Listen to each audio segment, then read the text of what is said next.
Chers amis, bonjour. Vous avez décidé aujourd'hui de vous entraîner au driving. Il en faut un petit peu.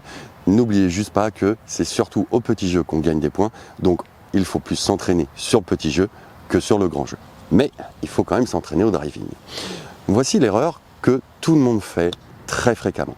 C'est je suis au driving et je vais viser une cible hyper précise. C'est-à-dire soit une des petites pyramides oranges que l'on peut voir, un poteau de rugby ou vraiment une zone très petite. Ça ne correspond absolument pas à ce que vous voulez faire sur le parcours. Quand vous êtes sur le départ, vous visez un fairway, donc c'est une zone, une espèce de couloir. Vous devez impérativement faire en sorte que vous devez viser un couloir. Vous vous dites par exemple, pour commencer la séance de driving, je vais prendre un couloir assez large, par exemple entre le poteau avec le drapeau et la pyramide orange avec le drapeau rouge et blanc.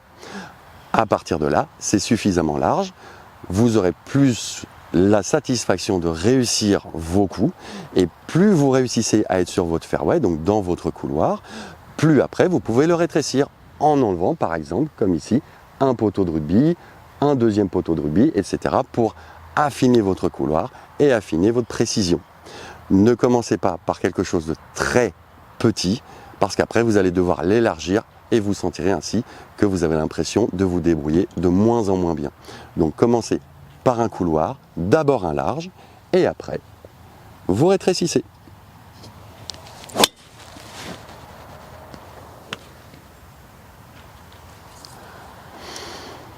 Sur ce, amusez-vous bien et entraînez-vous bien.